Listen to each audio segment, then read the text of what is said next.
Okay, നമ്മൾ ഇന്ന് പറയാൻ പോകുന്നത് ലാസ്റ്റ് പറഞ്ഞു നിർത്തിയത് ഫിനാൻഷ്യൽ അഡ്മിനിസ്ട്രേഷൻ ആണല്ലോ. അതിൻ്റെ ബഡ്ജറ്റിംഗ് പ്രോസസ്സിങ്ങിനെ കുറിച്ചൊക്കെയാണ് നമ്മൾ ഡിസ്കസ് ചെയ്ത് നിർത്തിയിരുന്നാൽ. ഒരു 4 സ്റ്റേജസ് ഉണ്ട്, ഇല്ലെങ്കിൽ 4 ഘട്ടങ്ങളിലൂടെയാണ് പോകുന്നത് എന്നൊക്കെ നമ്മൾ പറഞ്ഞിരുന്നു. അപ്പോൾ ഏതൊക്കെയാണ് സ്റ്റേജസ് ഇൻ ഇനാക്ട്മെന്റ് ഓഫ് ബഡ്ജറ്റ് എന്ന് നോക്കാം. ഇത് ഞാനൊരു കുറച്ച് ലോങ് ആയിട്ടുള്ള നോട്ടായിട്ടാണ് തന്നിരിക്കുന്നത്. അതിൻ്റെ കാര്യം ഞാൻ ആദ്യമേ തന്നെ പറയാം. ഈ ഒരു പ്രോസസ്സിനുള്ളിൽ ചെറിയ ചെറിയ ഒരുപാട് കീ ടേംസുകളുണ്ട്. ആ കീ ടേംസുകൾ നിങ്ങളോട് എക്സാമിന് ചോദിക്കും. അപ്പം ഞാൻ കുറച്ച് ഡീറ്റെയിൽ ആയിട്ട് തന്നെയാണ് തന്നിരിക്കുന്നത്. ക്ലിയർ ആയിട്ട് പഠിക്കേണ്ടത് മാർക്ക് ചെയ്ത് വെച്ചിട്ടുണ്ട്. അപ്പം അത്തരത്തിലുള്ള കാര്യങ്ങളൊക്കെ ഒന്ന് വായിക്കുക. അല്ലാതെ ഫുള്ള് കാണാതെ പഠിക്കുക എന്നുള്ളതല്ല ഉദ്ദേശിക്കുന്നത്. ആ കീ ടേംസ് മനസ്സിലാക്കി വെക്കുക. ചിലപ്പോൾ നിങ്ങൾക്ക് മാച്ച് ദ ഫോളോയിങ് ആയിട്ട്, ഇല്ലെങ്കിൽ ഓപ്ഷനിൽ നിന്ന് ചൂസ് ചെയ്യാനുള്ള രീതിയിലൊക്കെ ആയിട്ട് അത് ചോദിക്കാറുണ്ട്. അതുകൊണ്ട് തന്നെ ഇതൊന്നും വായിച്ചേക്കുക കേട്ടോ, നന്നായിട്ടൊന്ന് വായിച്ചേക്കണം. ഇതിൽ നിന്ന് എന്താണ് ഒരു ക്വസ്റ്റ്യൻ കിട്ടും. ഓക്കെ, തുടങ്ങാം നമുക്ക്.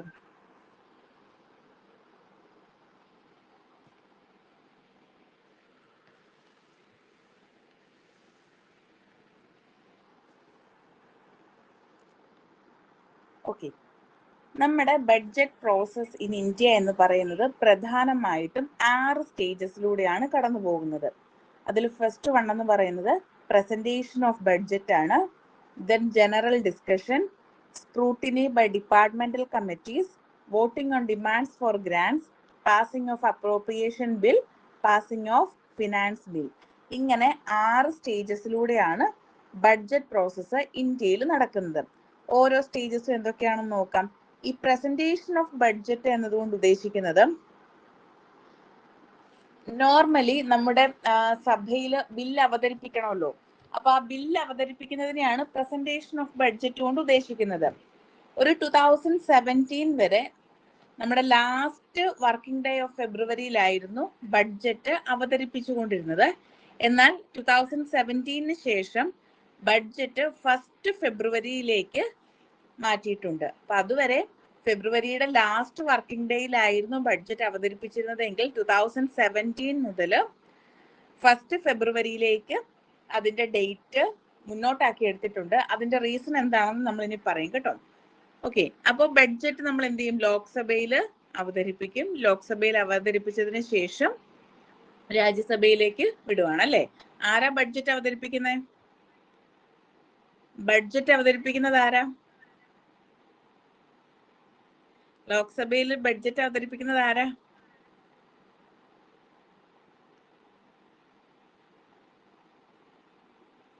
ആരാ ബഡ്ജറ്റ് അവതരിപ്പിക്കുന്നത്?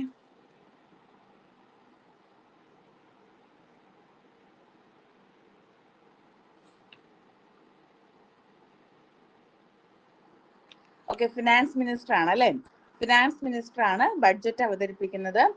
ഇപ്പം നിർമ്മല സീതാരാമനാണ് അല്ലേ. ഓക്കെ, അപ്പൊ ഈ ഫിനാൻസ് മിനിസ്റ്റർ ആണ് ബഡ്ജറ്റ് അവതരിപ്പിക്കുന്നത്. അപ്പൊ ആ സമയത്ത് ഫിനാൻസ് മിനിസ്റ്റർ സഭയിൽ ഒരു സ്പീച്ച് കണ്ടക്ട് ചെയ്യലോ.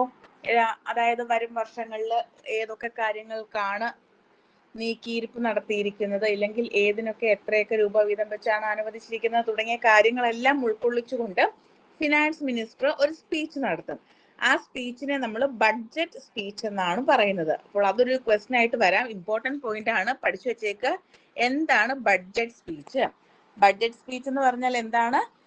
ബഡ്ജറ്റ് പ്രസന്റ് ചെയ്യുന്ന സമയത്ത് ഫിനാൻസ് മിനിസ്റ്റർ നടത്തുന്ന ആ സ്പീച്ചിനെയാണ് നമ്മൾ എന്ത് പറയുന്നത്? ബഡ്ജറ്റ് സ്പീച്ച് എന്ന് പറയുന്നത്. ഇനി ഈ സ്പീച്ചിന്റെ അവസാനം ലോക്സഭയിൽ എന്ത് ചെയ്യും? ലോക്സഭയിൽ ഈ സ്പീച്ച് നടത്തിയതിനു ശേഷം രാജ്യസഭയ്ക്ക് മുമ്പാകെ ഈ ബില്ല് സമർപ്പിക്കുകയും പിന്നെ അവിടുന്ന് ഇത് പാസ്സായിട്ട് വരികയും ചെയ്യുകയാണ് വേണ്ടത്. അതുകൊണ്ട് തന്നെ ഇന്ത്യയിലെ പ്രധാനപ്പെട്ട ഒരു ബഡ്ജറ്ററി പ്രോസസ് ആയിട്ടാണ് ഈ ഒരു ബഡ്ജറ്റ് സ്പീച്ചിനെ കൺസിഡർ ചെയ്യുന്നത്. ക്ലിയർ ആയോ? ഇത്രയും ക്ലിയർ ആയോ?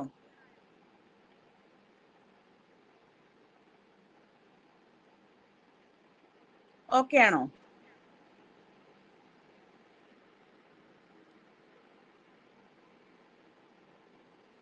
ഓക്കെ, ഇനി പ്രസന്റേഷൻ ഓഫ് ഇക്കണോമിക് സർവേ ആണ്.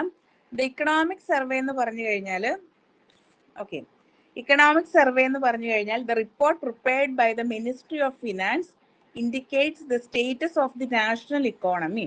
അതായത് നിലവിലുള്ള നാഷണൽ ഇക്കോണമി എങ്ങനെയാണ് എന്ന് പറഞ്ഞുകൊണ്ട് അല്ലെങ്കിൽ എന്നത് സൂചിപ്പിക്കുന്നതിനായിട്ട് മിനിസ്ട്രി ഓഫ് ഫിനാൻസ് പ്രിപ്പയർ ചെയ്യുന്ന റിപ്പോർട്ടിനെയാണ് നമ്മൾ ഇക്കണോമിക് സർവേ എന്ന് പറയുന്നത്.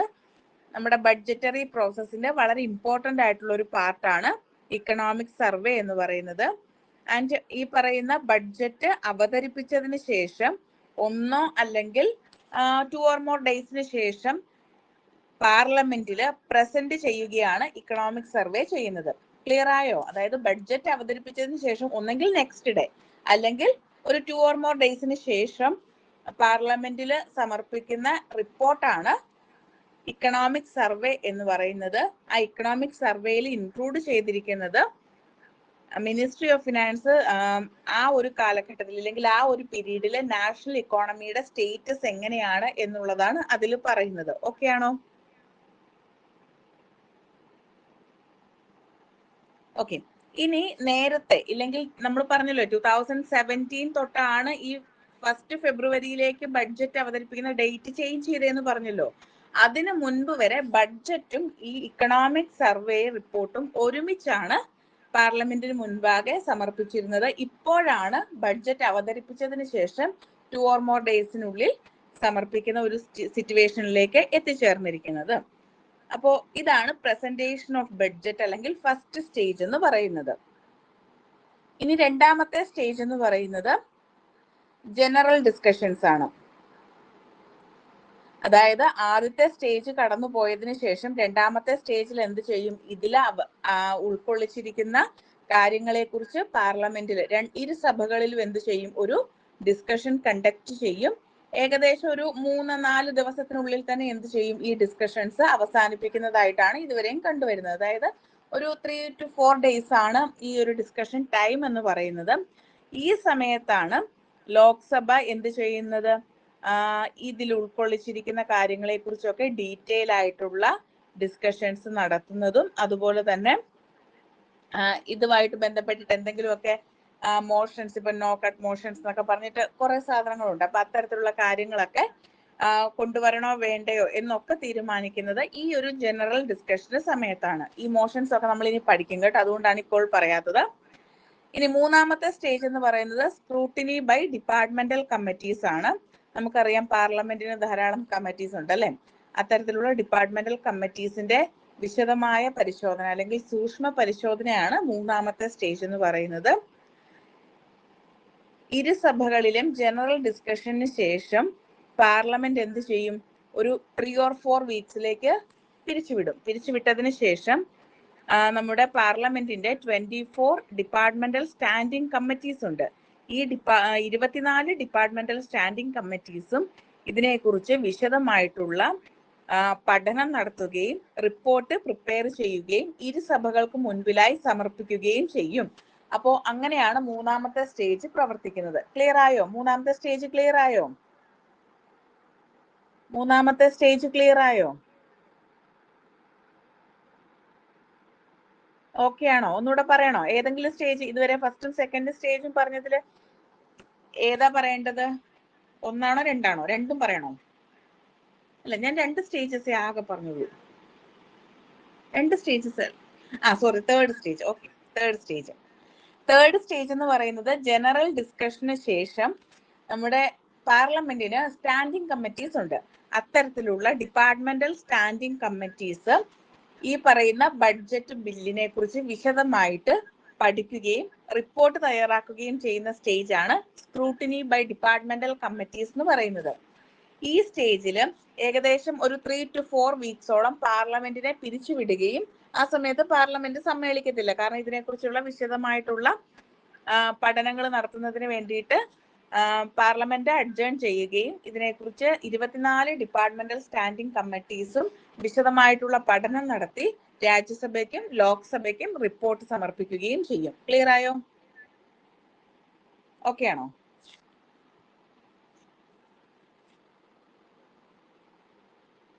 ഓക്കെ ആണോ? ഓക്കെ. അടുത്ത സ്റ്റേജ് എന്ന് പറയുന്നത് voting on demands for grants. അപ്പോ ഏതൊക്കെ കാര്യങ്ങൾക്ക് എത്രയൊക്കെ ഫണ്ട് വകയിരുത്തണം എന്നതിനെ കുറിച്ചൊക്കെയുള്ള ഒരു വോട്ടിംഗ് സംവിധാനമാണ് ഇവിടെ നടക്കുന്നത്. ഇവിടെ എന്താ ചെയ്യുന്നതെന്ന് വെച്ച് കഴിഞ്ഞാല് ഏതെങ്കിലും ഒരു പ്രത്യേക കാര്യത്തിന് അല്ലെങ്കിൽ ഏതെങ്കിലും ഒരു പ്രത്യേക ഒരു ആക്ടിവിറ്റിക്ക് വേണ്ടിയിട്ട് എത്ര രൂപ ചെലവാക്കണം എന്നതിനെ കുറിച്ച് ഒരു വോട്ടിംഗ് നടത്തുകയാണ്. അപ്പം ലോക്സഭയുടെ മാത്രം എക്സ്ക്ലൂസീവ് പ്രിവിലേജ് ആയിട്ടാണ് വോട്ടിംഗ് ഓൺ ഡിമാൻഡ് കണക്കാക്കുന്നത്. അത് നിങ്ങൾ പഠിച്ചു വെച്ചേക്ക്. എന്താണ് voting on demand for grants is the exclusive privilege of the Lok Sabha. പഠിച്ചു വെച്ചേക്കണേ. ലോക്സഭയുടെ, രാജ്യസഭയ്ക്ക് ഈ പവർ ഉണ്ടോ? രാജ്യസഭയ്ക്ക് വോട്ടിംഗ് ഓൺ ഡിമാൻഡ് ഗ്രാൻസ് എന്ന പവർ ഇല്ല. അത് പഠിച്ചു വെച്ചേക്കുക. ഇപ്പോഴും സ്റ്റക്കാണോ? ഓക്കെ ആയോ? ക്ലിയർ ആണോ? അമൃതയ്ക്ക് കേൾക്കാവോ?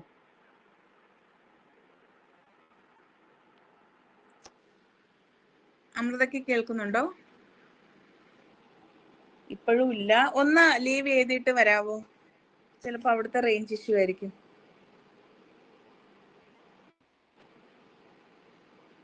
അബിതയ്ക്ക് ബ്രേക്ക് ഉണ്ടോ?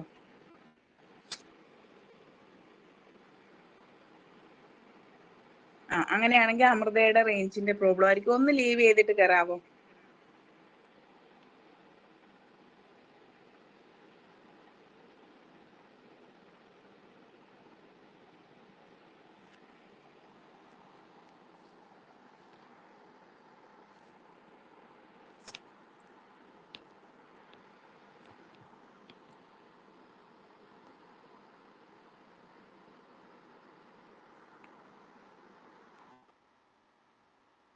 എന്തേ?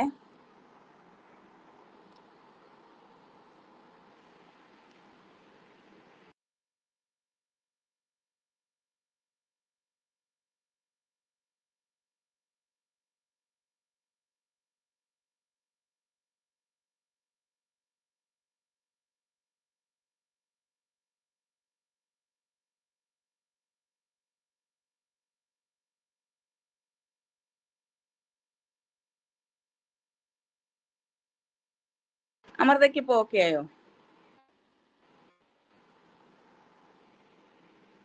ഓക്കെ ആയോ? ഓക്കെ. അപ്പോൾ നെക്സ്റ്റ് സ്റ്റേജ് എന്ന് പറയുന്നത് voting on demands for grants ആണ്. ലോക്സഭയിൽ ഓരോ ആക്ടിവിറ്റീസിനനുസരിച്ചിട്ട് വോട്ടിംഗ് നടത്തും. വോട്ടിംഗ് നടത്തിയതിന് ശേഷം എന്ത് ചെയ്യും? അത് ഗ്രാൻഡ് ആഫ്റ്റർ എന്നും ഡിമാൻഡ് ഫോർ ഗ്രാൻഡ് എന്തായി മാറും? ഗ്രാൻഡ് ആഫ്റ്റർ എന്നുള്ള പേരിലേക്ക് അറിയപ്പെടും. ആൻഡ് ഇവിടെ നിങ്ങൾ ഓർത്ത് വെക്കേണ്ട പ്രധാനപ്പെട്ട കാര്യം, voting on demands for grants എന്ന് പറയുന്നത് ലോക്സഭയുടെ എക്സ്ക്ലൂസീവ് ആയിട്ടുള്ള ഒരു പവറാണ്. രാജ്യസഭയ്ക്ക് voting on demands for grants എന്ന് പറയുന്ന പവർ ഇല്ല. ഇനി ലോക്സഭയിൽ ഓരോ ഡിമാൻഡും സെപ്പറേറ്റ് ആയിട്ടാണ് വോട്ട് ചെയ്യുന്നത്. അതായത് അതിൽ ഉൾക്കൊള്ളിച്ചിരിക്കുന്ന ഓരോ ഡിമാൻഡും എങ്ങനെയാണ്? സെപ്പറേറ്റ് ആയിട്ടാണ് വോട്ട് ചെയ്യുന്നത് എന്ന ഉള്ള കാര്യം കൂടി ഓർത്ത് വെച്ചേക്കുക. Each demand is voted separately by the Lok Sabha.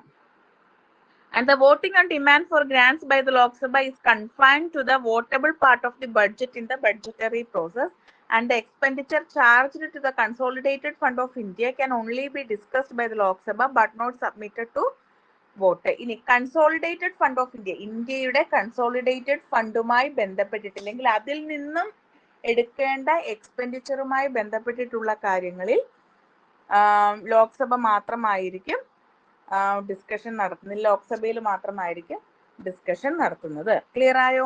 ഇത്രയും ക്ലിയർ ആയോ? ഓക്കെ ആണോ?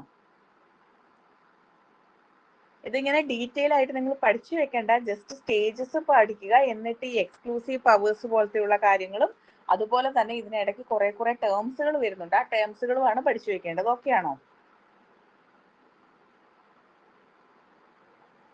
ഓക്കെ ആണോ? ഓക്കെ. അപ്പൊ നമുക്ക് അടുത്ത ഇതിലേക്ക് പോകാം.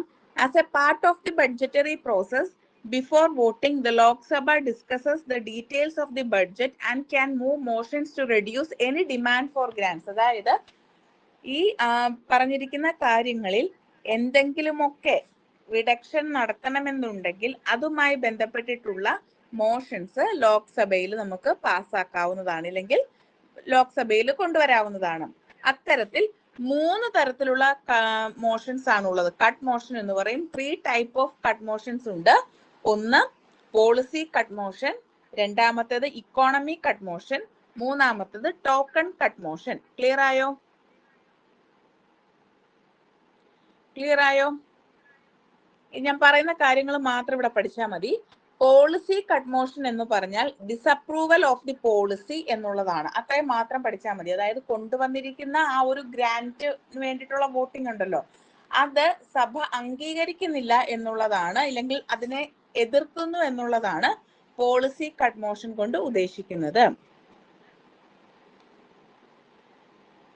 ക്ലിയർ ആയോ? ആ കൊണ്ടുവന്നിരിക്കുന്ന ബില്ലിൽ ഉൾക്കൊള്ളിച്ചിരിക്കുന്ന ആ ഒരു ആക്ടിവിറ്റിയെ സഭ അംഗീകരിക്കുന്നില്ല, ഇല്ലെങ്കിൽ സഭ അതിനോട് അനുയോജിക്കുന്നില്ല. പകരം ഒരു ഓൾട്ടർനേറ്റീവ് ഓപ്ഷൻ വേണമെങ്കിൽ എന്ത് ചെയ്യാം? സഭയ്ക്ക് റെക്കമെൻഡ് ചെയ്യുകയും ചെയ്യാം. ക്ലിയർ ആയോ? ഒന്നാമത്തെ മോഷൻ മനസ്സിലായോ? പോളിസി കട്ട് മോഷൻ എന്ന് പറഞ്ഞാൽ നിലവിൽ കൊണ്ടുവന്നിട്ടുള്ള വോട്ടിംഗ് ഫോർ ഗ്രാന്റ്സിലുള്ള കുറെ കാര്യങ്ങളുണ്ടല്ലോ, അതിൽ ഏതെങ്കിലും ഒന്നിനോട് സഭയ്ക്ക് എതിർപ്പുണ്ടായാൽ അതിന് എന്ത് ചെയ്യാം? ഡിസപ്രൂവൽ കൊടുക്കാം. അതിന് ഡിസപ്രൂവൽ കൊടുത്തിട്ട് ഒരു ഓൾട്ടർനേറ്റീവ് ഓപ്ഷൻ സഭയ്ക്ക് ചൂസ് ചെയ്യാം. ക്ലിയർ ആയോ? ഫസ്റ്റ് വൺ എന്താന്നുള്ളത്?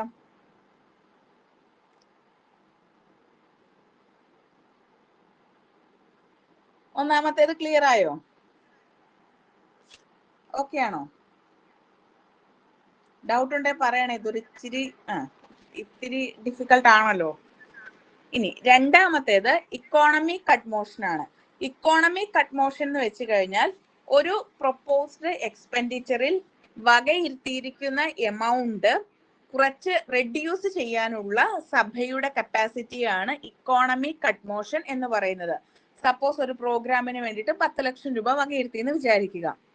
അങ്ങനെയാണെങ്കിൽ സഭയ്ക്ക് തോന്നുകയാണ് ആ പ്രോഗ്രാമിന് 10 ലക്ഷം രൂപയുടെ ആവശ്യമില്ല, 5 ലക്ഷം ഇനഫ് ആണ് എന്ന് തോന്നുകയാണെങ്കിൽ ആ ഒരു എമൗണ്ടിനെ എന്ത് ചെയ്യുക? 5 ലക്ഷത്തിലേക്ക് റെഡ്യൂസ് ചെയ്യുക.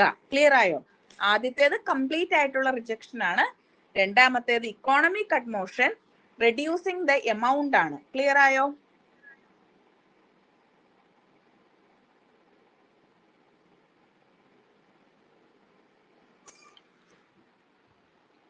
ക്ലിയർ ആയോ? ഓക്കെ ആണോ?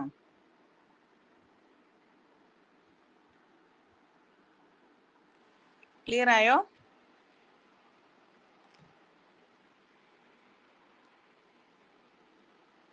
ഒന്ന് ചാറ്റ് ബോക്സിൽ കമന്റ് ചെയ്യണേ. ഡൗട്ട് ഉണ്ടെങ്കിൽ പറഞ്ഞിട്ട് പോണേ.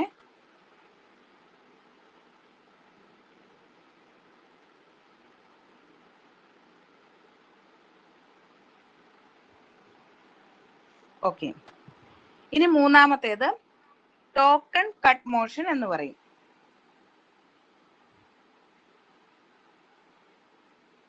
Token cut motion.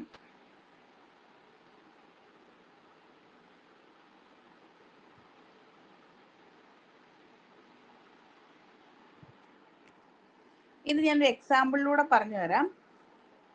For example ആയിട്ട് ഒരു ഏതെങ്കിലും ഒരു ഡിപ്പാർട്ട്മെന്റിന്റെ ആക്ടിവിറ്റീസിൽ എന്തെങ്കിലും തരത്തിലുള്ള പോരായ്മകളോ ഇല്ലെങ്കിൽ തെറ്റാണോ എന്നൊക്കെ തോന്നിക്കഴിഞ്ഞാൽ ആ വകുപ്പിന്റെ ഗ്രാന്റിൽ നിന്നും ഒരു സ്പെസിഫിക് എമൗണ്ട് കുറയ്ക്കണം എന്ന് പറഞ്ഞ് എന്ത് ചെയ്യും? സഭയിൽ ടോക്കൺ കട്ട് മോഷൻ അവതരിപ്പിക്കും.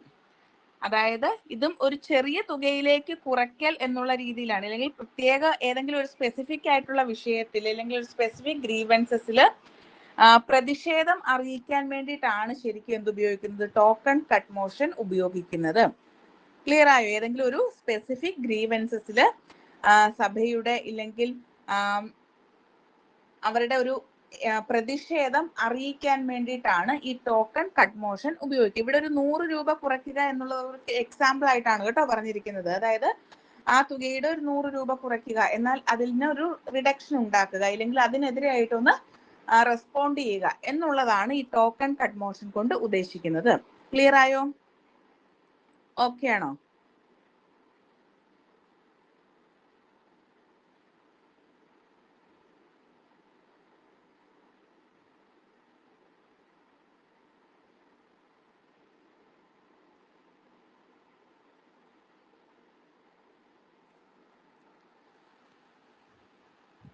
എല്ലാ സ്റ്റേജസും ഞാൻ അല്ല മോഷൻസ് ആണോ പറയേണ്ടത്? എല്ലാ മോഷൻസും ഒന്നുകൂടെ പറയാം. അതായത് കട്ട് മോഷൻസ് നമുക്ക് 3 ടൈപ്സ് ഉണ്ട്. അതിൽ first one policy cut motion ആണ്, രണ്ടാമത്തേത് ഇക്കോണമിക് കട്ട് മോഷൻ ആണ്, മൂന്നാമത്തേത് ടോക്കൺ കട്ട് മോഷൻ ആണ്. ഇതിൽ പോളിസി കട്ട് മോഷൻ എന്ന് വെച്ച് കഴിഞ്ഞാൽ നമ്മുടെ ഗ്രാൻസിൽ ഉൾക്കൊള്ളിച്ചിരിക്കുന്ന ഏതെങ്കിലും ഒരു ഐറ്റത്തില് സഭയ്ക്ക് അതിനോട് എതിർപ്പ് തോന്നുകയാണ്, കംപ്ലീറ്റ് ആയിട്ടുള്ള വിയോജിപ്പ് തോന്നുകയാണെങ്കിൽ അതിനെ ഡിസപ്രൂവൽ കൊടുക്കുക എന്നുള്ളതാണ് പോളിസി കട്ട് മോഷൻ എന്ന് പറയുന്നത്. അതായത് കംപ്ലീറ്റ് ആയിട്ട് അതിനെ വേണ്ടാന്ന് വെക്കുക എന്നുള്ളതാണ്. അതിന് പകരമായിട്ട് എന്ത് ചെയ്യാം, സഭയ്ക്ക് പുതിയൊരു ഓൾട്ടർനേറ്റീവ് ആയിട്ടുള്ള ഒരു പോളിസി അവിടെ സജസ്റ്റ് ചെയ്യുകയും ചെയ്യാം. രണ്ടാമത്തേത് ഇക്കോണമിക് കട്ട് മോഷൻ ആണ്. ഇക്കോണമിക് കട്ട് മോഷൻ എന്ന് പറഞ്ഞാൽ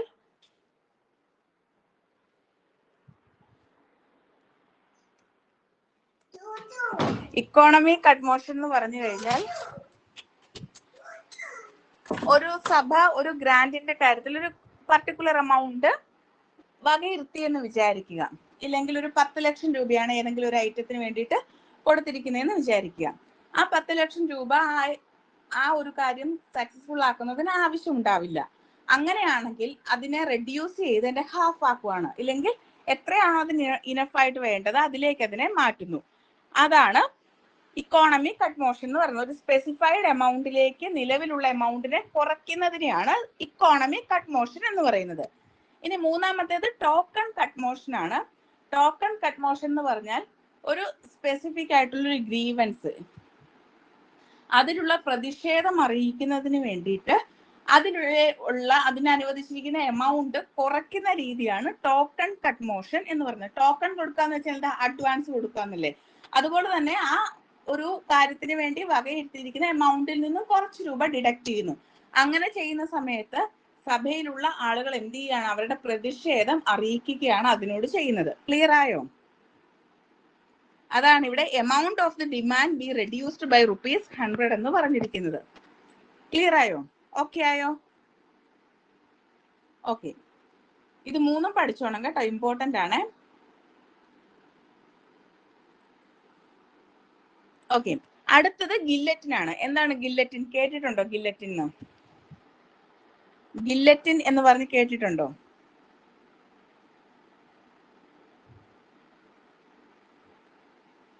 ഗില്ലറ്റിൻ കേട്ടിട്ടുണ്ടോ?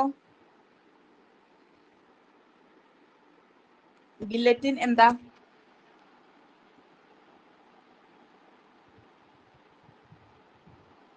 ഗില്ലറ്റിൻ എന്ന് വെച്ച് കഴിഞ്ഞാല് ഇപ്പൊ ബാക്കിയുള്ള ഡിസ്കഷൻസ് ഒക്കെ നടന്നല്ലോ, അതായത് സഭയിൽ പ്രധാനമായിട്ടും അവതരിപ്പിക്കേണ്ട ബില്ലുകൾ ഇല്ലെങ്കിൽ ഗ്രാൻസിന്റെ കാര്യങ്ങളൊക്കെ അവതരിപ്പിക്കുന്നു. അങ്ങനെ അവതരിപ്പിച്ചതിന് ശേഷം ഡിസ്കഷന്റെ ലാസ്റ്റ് ദിവസം ലെസ് ഇമ്പോർട്ടന്റ് ആയിട്ടുള്ള ഇല്ലെങ്കിൽ സഭയിൽ ഇനി അവതരിപ്പിക്കാൻ മിച്ചമുള്ളതുമായിട്ടുള്ള ഗ്രാൻസുകളുടെ കാര്യത്തില് വൺ ടൈം ആയിട്ട് ഇല്ലെങ്കിൽ വേറെ ഡിസ്കഷൻ ഒന്നും ഇല്ലാതെ തന്നെ അതിന് എന്താ അതിലേക്ക് ഫണ്ടിനെ അലോക്കേറ്റ് ചെയ്യുന്ന രീതിയാണ് ഗില്ലറ്റിൻ എന്ന് പറയുന്നത്. ഇത്രേ ഉള്ളൂ. ബഡ്ജറ്ററി പ്രോസസ്സിന്റെ ഡിസ്കഷൻ ടൈമില് ലാസ്റ്റ് ദിവസം ഇനി ബഡ്ജറ്റിൽ ഉൾക്കൊള്ളിച്ചിരിക്കുന്ന കാര്യങ്ങളിൽ ഏതെങ്കിലും ഒന്ന് ഡിസ്കഷൻ നടത്താനുണ്ടെങ്കിലോ അല്ലെങ്കിൽ ലെസ് ഇമ്പോർട്ടന്റ് ആയ കാര്യങ്ങളിലോ പ്രത്യേകിച്ച് ഡിസ്കഷൻ ഒന്നും ഇല്ലാതെ ആ ഫണ്ട് അലോക്കേറ്റ് ചെയ്യുന്നതിനെയാണ് നമ്മൾ ഗില്ലറ്റിൻ എന്ന് പറയുന്നത്. ക്ലിയർ ആയോ? ഓക്കെ ആണോ?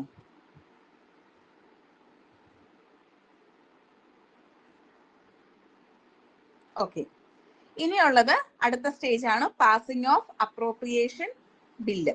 അതായത് നമ്മുടെ ഏതൊരു പ്രോസസ് ആയാലും ഇല്ലെങ്കിൽ അത് നിയമമാണെങ്കിൽ നമ്മുടെ ഇന്ത്യൻ കോൺസ്റ്റിറ്റ്യൂഷനിൽ പറഞ്ഞിരിക്കുന്ന എന്തെങ്കിലും കാര്യത്തിൽ ഒരു ബില്ല് നിയമമാവണമെങ്കിൽ എന്ത് വേണം? നെക്സ്റ്റ് സ്റ്റേജിലേക്ക് കിടക്കണം അല്ലേ, അത് ഏത് ഇതാണേലും. അപ്പം ഇന്ത്യയുടെ കൺസോളിഡേറ്റഡ് ഫണ്ടിൽ നിന്നും എന്തെങ്കിലും കാര്യത്തിന് നമ്മുടെ ബഡ്ജറ്റുമായി റിലേറ്റഡ് ആയിട്ടുള്ള കാര്യങ്ങളിൽ ഇല്ലെങ്കിൽ ബഡ്ജറ്റിൽ പറയാത്ത കാര്യങ്ങളിലാണേലും കൺസോളിഡേറ്റഡ് ഫണ്ടിൽ നിന്നും വകയിരുത്തണമെങ്കിൽ അത് ബഡ്ജറ്റ് എന്ന് പറയുന്ന പ്രോസസ്സിലൂടെ കടന്നുപോയി നിയമമായിരിക്കണം എന്നുള്ളതാണ് പറയുന്നത്. The Indian Constitution states that no money shall be withdrawn from the Consolidated Fund of India except under appropriation made by law in the budgetary process. Budget എന്ന് പറയുന്ന സംവിധാനത്തിലൂടെ കടന്നു പോകാത്ത ഒരു മണി മാറ്ററിലും എന്ത് ചെയ്യാൻ പറ്റത്തില്ല, നമ്മുടെ കൺസോളിഡേറ്റഡ് ഫണ്ടിൽ നിന്നും വകയിരുത്താൻ പറ്റില്ല എന്നുള്ളതാണ് ഇവിടെ പറയുന്നത്. അതായത് നമ്മുടെ യൂണിയൻ ഗവൺമെന്റിന് മണി വിഡ്രോ ചെയ്യണമെങ്കിൽ അതെന്തിലേ പറ്റത്തുള്ളൂ? പാർലമെന്റിന്റെ അപ്രോപ്രിയേഷൻ ഉണ്ടെങ്കിൽ മാത്രമേ അതിൽ നിന്നും എന്ത് ചെയ്യാൻ പറ്റത്തുള്ളൂ? ഗവൺമെന്റ് ഓഫ് ഇന്ത്യക്ക് മണി വിഡ്രോ ചെയ്യാൻ പറ്റുകയുള്ളൂ. ക്ലിയർ ആയോ? ഓക്കെ ആണോ?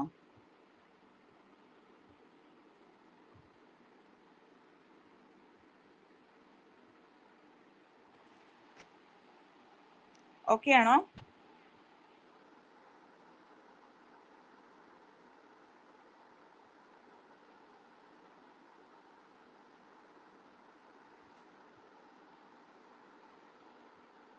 ഓക്കെ. അടുത്തതായിട്ട് വോട്ട് ഓൺ അക്കൗണ്ട് എന്ന് പറയും. എന്താണ് വോട്ട് ഓൺ അക്കൗണ്ട് എന്ന് അറിയാമോ? ഇതൊരു ഇമ്പോർട്ടന്റ് കോൺസെപ്റ്റ് ആണ് കേട്ടോ. നിങ്ങളോട് ചിലപ്പോൾ ചോദിക്കാൻ ചാൻസ് ഉണ്ട്. വളരെ ഇമ്പോർട്ടന്റ് ആയിട്ടുള്ള ഒരു കോൺസെപ്റ്റ് ആണ്. അതായത് ഈ പറയുന്ന ബഡ്ജറ്റ് ഉണ്ടല്ലോ, ഈ ബഡ്ജറ്റ് കംപ്ലീറ്റ് ആയിട്ടുള്ള ബഡ്ജറ്റ് പാസ്സാക്കുന്നതിന് മുൻപ് കുറച്ചു കാലത്തേക്ക് ചിലവുകൾ നടത്താൻ പാർലമെന്റ് അനുവദിക്കുന്ന ഈ ഒരു കൺസെന്റ് ആണ്, ഇല്ലെങ്കിൽ ഒരു ടെമ്പററി കൺസെന്റിനെയാണ് നമ്മൾ എന്തെന്ന് പറയുന്നത്?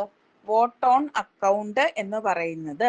അതായത് നമ്മുടെ കംപ്ലീറ്റ് ആയിട്ടുള്ള ബഡ്ജറ്റ് പ്രോസസ്സ് തീരില്ല, അതിനു മുൻപായിട്ട് കുറച്ചു കാലത്തെ ചെലവുകൾ നടത്തുന്നതിന് വേണ്ടിയിട്ട് പാർലമെന്റ് അനുവദിക്കുന്ന, താൽക്കാലികമായിട്ട് അനുവദിക്കുന്ന കൺസെന്റിനെയാണ് നമ്മൾ എന്തെന്ന് പറയുന്നത്? വോട്ട് ഓൺ അക്കൗണ്ട് എന്ന് പറയുന്നത്. ഇനി ഇതിന്റെ പ്രത്യേകതകൾ എന്തൊക്കെയാണെന്ന് ചോദിച്ചു കഴിഞ്ഞാൽ, നോർമലി ഇത് 2 മുതൽ 4 മാസം വരെ ഗവൺമെന്റിന്റെ ചെലവുകൾ നടത്താൻ സഹായിക്കും. ഗവൺമെന്റിന്റെ ബഡ്ജറ്റ് കംപ്ലീറ്റ് ആകാത്ത സാഹചര്യത്തിലും ഇല്ലെങ്കിൽ ഡിസ്കഷൻ കംപ്ലീറ്റ് ആകാത്ത സാഹചര്യത്തിലും ഒക്കെയാണ് ഇത് ഉപയോഗിക്കുന്നത്. ഇനി ഇവിടെ ഓർത്ത് വെക്കേണ്ട കാര്യം എന്താന്ന് ചോദിച്ചു കഴിഞ്ഞാൽ, ഈ നമ്മൾ പറഞ്ഞല്ലോ 2 മുതൽ 4 മാസം വരെയാണല്ലോ ഇത് ഉപയോഗിക്കാൻ വേണ്ടി എടുക്കുന്നത്. മൊത്തം ബഡ്ജറ്റിന്റെ അറൌണ്ട് 1/6 ഭാഗം മാത്രമാണ് വോട്ട് ഓൺ അക്കൗണ്ടിൽ അനുവദിക്കുന്നത്. അത് ഓർത്ത് വെച്ചേക്കുക. മൊത്തം ബഡ്ജറ്റിന്റെ 1/6 പാർട്ട് മാത്രമായിരിക്കും വോട്ട് ഓൺ അക്കൗണ്ടിൽ നൽകുന്നത്. ക്ലിയർ ആയോ?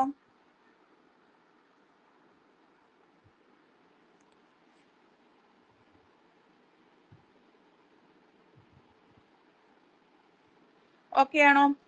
ഇനി ഇതിലൂടെ നടത്തുന്ന പ്രധാനപ്പെട്ട കാര്യങ്ങൾ അല്ലെങ്കിൽ ഒബ്ജക്റ്റീവ്സ് എന്തൊക്കെയാന്ന് ചോദിച്ചു കഴിഞ്ഞാൽ, ഇപ്പം ബഡ്ജറ്റ് കംപ്ലീറ്റ് ആയോ ഇല്ലയോ എന്നുള്ളത് ഗവൺമെന്റ് ജോലിക്കാർക്ക് എന്താ ശമ്പളം കൊടുക്കേണ്ട സമയത്ത് ആലോചിക്കേണ്ട. ഓക്കെ, ഒന്നുകൂടെ പറയാവേ.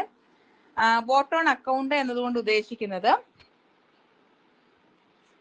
ഒരു ഗവൺമെന്റിന്റെ ബഡ്ജറ്റ് കംപ്ലീറ്റ് ആയില്ല എന്ന് വിചാരിക്കുക, ഇല്ലെങ്കിൽ കംപ്ലീറ്റ് ആയിട്ട് പാസ്സാകുന്നതിന് മുൻപ് ആ ഒരു പർട്ടിക്കുലർ ടൈം ഉണ്ടല്ലോ, ആ പർട്ടിക്കുലർ ടൈമിലെ ചെലവുകൾ നടത്താൻ പാർലമെന്റ് അനുവദിക്കുന്ന കൺസെന്റ് അല്ലെങ്കിൽ മണി കൺസെന്റിനെയാണ് നമ്മൾ എന്തെന്ന് പറയുന്നത്? വോട്ട് ഓൺ അക്കൗണ്ട് എന്ന് പറയുന്നത്.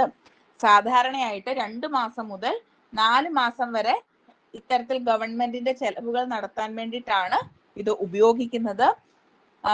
ഏകദേശം മൊത്തം ബജറ്റിന്റെ 1/6 ഭാഗം മാത്രമാണ് ഇത് ഉപയോഗിക്കുന്നത്, ഇല്ലെങ്കിൽ ഇത് അനുവദിക്കുന്നത്.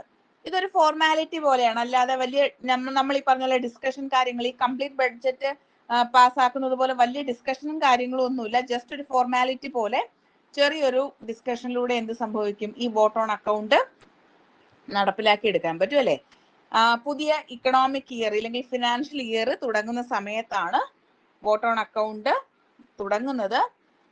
ഇതിന്റെ ലക്ഷ്യം എന്ന് വെച്ച് കഴിഞ്ഞാൽ, ഇപ്പൊ ബഡ്ജറ്റ് പൂർത്തിയായാലും ഇല്ലേലും ഗവൺമെന്റ് ഉദ്യോഗസ്ഥർക്ക് ശമ്പളം കൊടുക്കണ്ടേ, ഇല്ലെങ്കിൽ പെൻഷൻ കൊടുക്കണ്ടേ, ഗവൺമെന്റിന്റെ ദൈനംദിന ചിലവുകൾ നടന്നു പോകണ്ടേ?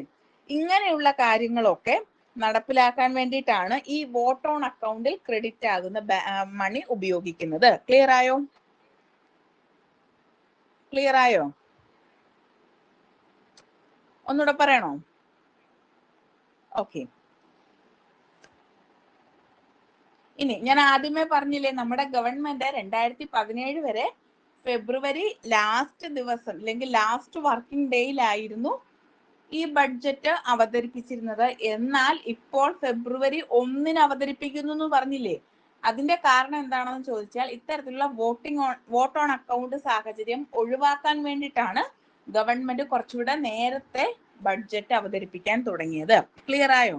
അപ്പോഴേക്കും എന്താ നെക്സ്റ്റ് ഫിനാൻഷ്യൽ ഇയർ ആകുമ്പോഴേക്കും എന്ത് സംഭവിക്കും? നമ്മുടെ എല്ലാ ബഡ്ജറ്റിന്റെ എല്ലാ പ്രോസസ്സുകളും എല്ലാ സ്റ്റേജസും കടന്ന് പുതിയ ബഡ്ജറ്റ് സ്റ്റാർട്ട് ചെയ്യാനുള്ള ടൈം ഉണ്ടായിരിക്കും. ഫെബ്രുവരിയുടെ ലാസ്റ്റ് എന്ന് പറയുമ്പോൾ 1 മന്ത് കഴിഞ്ഞിട്ടാണ് അല്ലെ? അങ്ങനെ വരുമ്പോഴേക്കും ഏപ്രിൽ 1 ആവുമ്പോഴേക്കും ബഡ്ജറ്റ് കംപ്ലീറ്റ് ആവണമെന്ന് നിർബന്ധമില്ല. ക്ലിയർ ആയോ? സോ അത് ഒഴിവാക്കാൻ വേണ്ടിയിട്ടാണ് ഫെബ്രുവരി 1 നമ്മുടെ ബഡ്ജറ്റ് ഡിസ്കഷൻ അല്ലെങ്കിൽ ബഡ്ജറ്റ് പ്രസന്റേഷൻ മാറ്റിയിരിക്കുന്നത്. ഓക്കെ ആണല്ലോ അല്ലെ?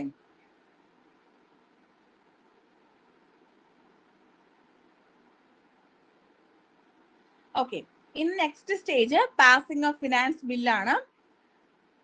ഫിനാൻസ് ബില്ലിന്റെ പാസിംഗ് എന്ന് വെച്ചാൽ എന്താ? എല്ലാ സ്റ്റേജസിലും ഡിസ്കഷനും കഴിഞ്ഞ് അപ്രോപ്രിയേഷനും ഒക്കെ കഴിഞ്ഞതിന് ശേഷം എന്ത് ചെയ്യാം? ഇത് പാസ് ചെയ്ത് വിടുകയാണ് അല്ലെ? പാസ് ചെയ്ത് വിട്ടു കഴിഞ്ഞാൽ മാത്രമേ എന്താവത്തുള്ളൂ? ബില്ല് കറക്റ്റ് ആയിട്ടുള്ള ഒരു ആക്ട് ആയിട്ട് മാറത്തുള്ളൂ.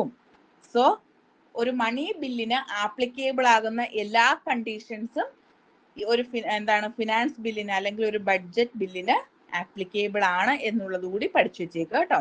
ഒരു മണി ബില്ല് എങ്ങനെയാണോ പാസ്സാകുന്നത് അതേ സ്റ്റേജസിലൂടെ ആയിരിക്കും ഒരു ഫിനാൻസ് ബില്ല് അല്ലെങ്കിൽ ഒരു ബഡ്ജറ്റ് പാസ്സാകുന്നത്.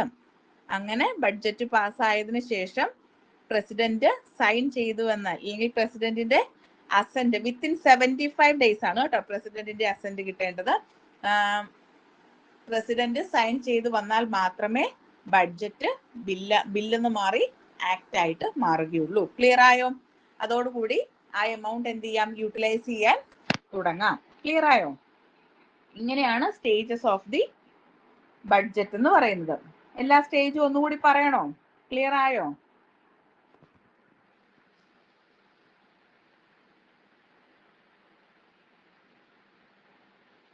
കുറച്ച് ബുദ്ധിമുട്ടായിരിക്കും, എന്നിരുന്നാലും ജസ്റ്റ് വായിച്ചു വിട്ടാൽ മതി കേട്ടോ. വളരെ എളുപ്പത്തിൽ തന്നെ എല്ലാം നമുക്ക് പറഞ്ഞെടുക്കാവുന്നതേ ഉള്ളൂ. ഞാൻ ഒന്നുകൂടി ഒന്ന് ഷോർട്ടാക്കി പറയാം. ആദ്യത്തേത് പ്രിപ്പറേഷൻ ഓഫ് ബഡ്ജറ്റ് ആണ്. നമ്മുടെ മിനിസ്ട്രി ഓഫ് ഫിനാൻസ് വ്യത്യസ്തമായിട്ടുള്ള മിനിസ്ട്രികളിൽ നിന്നും അവർക്ക് വേണ്ട ചെലവുകളെ കുറിച്ചൊക്കെ വിവരങ്ങൾ ശേഖരിക്കുന്നു. വിവരങ്ങൾ ശേഖരിച്ചതിന് ശേഷം ബഡ്ജറ്റ് തയ്യാറാക്കുന്നു. രണ്ടാമത്തേത് പ്രസന്റേഷൻ ഓഫ് ബഡ്ജറ്റ് ആണ്. ഫിനാൻസ് മിനിസ്റ്റർ ലോക്സഭയിൽ ബഡ്ജറ്റ് അവതരിപ്പിക്കുന്നു. ഫെബ്രുവരി 1 അവതരിപ്പിക്കുന്നത്. മൂന്നാമത്തേത് ജനറൽ ഡിസ്കഷൻ ആണ്. ബഡ്ജറ്റിന്റെ എല്ലാ കാര്യങ്ങളെ കുറിച്ചും ഡിസ്കഷൻ സഭയിൽ നടത്തുന്നു. വോട്ടെടുപ്പ് ഈ സമയത്ത് ഉണ്ടാകുന്നില്ല. അടുത്തത് സ്ക്രൂട്ടിനി ആണ്. സ്ക്രൂട്ടിനി നമ്മുടെ departmental standing committees 24 departmental standing കമ്മിറ്റീസും ചേർന്ന് ബഡ്ജറ്റ് വിശദമായി പരിശോധിക്കുന്നു. അവരുടെ റിപ്പോർട്ട് പാർലമെന്റിന് സമർപ്പിക്കുന്നു. ദെൻ ഡിമാൻഡ് ഫോർ ഗ്രാന്റ്സ് ആണ്. ഓരോ മിനിസ്ട്രിക്കും വേണ്ട ചിലവുകൾ പ്രത്യേകം വോട്ടെടുപ്പിന് വിധേയമാക്കും. ഇവിടെ കട്ട് മോഷൻസ് അവതരിപ്പിക്കാം. കട്ട് മോഷൻസ് 3 ഉണ്ട്. പോളിസി കട്ട് മോഷൻ ഉണ്ട്, ഇക്കണോമിക് കട്ട് മോഷൻ ഉണ്ട്, ടോക്കൺ കട്ട് മോഷൻ ഉണ്ട്. പോളിസി കട്ട് മോഷൻ എന്ന് വെച്ചാൽ കംപ്ലീറ്റ് ആയിട്ട് ഡിസപ്രൂവൽ കൊടുക്കുന്നതാണ്. ഇക്കണോമിക് കട്ട് മോഷൻ എന്ന് വെച്ചാൽ റിഡക്ഷൻ ഇൻ മണിയാണ്. ടോക്കൺ എന്ന് പറഞ്ഞു കഴിഞ്ഞാൽ ഒരു സ്പെസിഫിക് ഗ്രീവൻസിനെതിരെ പ്രതിഷേധം അറിയിക്കുന്നതിന് വേണ്ടി എമൗണ്ടിൽ നിന്നും റെഡ്യൂസ് ചെയ്യുന്ന ഒരു പ്രക്രിയയാണ് ടോക്കൺ കട്ട് മോഷൻ എന്ന് പറയുന്നത്. പിന്നെ ഗില്ലറ്റിൻ ആണ്. ഗില്ലറ്റിൻ എന്ന് വെച്ചാൽ നിശ്ചിത സമയത്തിനുള്ളിൽ ചർച്ച പൂർത്തിയാകാത്ത എല്ലാ ഗ്രാന്റുകളും ഒരുമിച്ച് പാസ്സാക്കുന്നു. ദെൻ അപ്രോപ്രിയേഷൻ ബില്ലാണ്. അതായത് ഗവൺമെന്റിന് പണം ചെലവഴിക്കാൻ അനുമതി നൽകുന്ന ബില്ല്. ഇത് പാസ്സായെങ്കിൽ മാത്രമേ സംഭവിക്കത്തുള്ളൂ? ഇന്ത്യയുടെ കൺസോളിഡേറ്റഡ് ഫണ്ടിൽ നിന്നും പണം പിൻവലിക്കാൻ കഴിയുകയുള്ളൂ. ദെൻ ഫിനാൻസ് ബില്ലാണ്. ഫിനാൻസ് ബില്ല് എന്ന് പറഞ്ഞു കഴിഞ്ഞാൽ നികുതികൾ സംബന്ധിച്ച നിർദ്ദേശങ്ങൾ നിയമമാകുന്ന സമയമാണ് ഫിനാൻസ് ബില്ല് എന്ന് പറയുന്നത്. മണി ബില്ലിന്റെ അതേപോലെ തന്നെയാണ് വരുന്നത്. ലാസ്റ്റ് ആയിട്ട് പ്രസിഡന്റിന്റെ അസന്റ് കിട്ടുകയാണ്. പ്രസിഡന്റിന്റെ അസന്റ് കിട്ടിക്കഴിഞ്ഞാൽ ബഡ്ജറ്റ് എന്തായിട്ട് മാറും? നിയമമായിട്ട് മാറും. ക്ലിയർ ആയോ? ഓക്കെ ആണോ?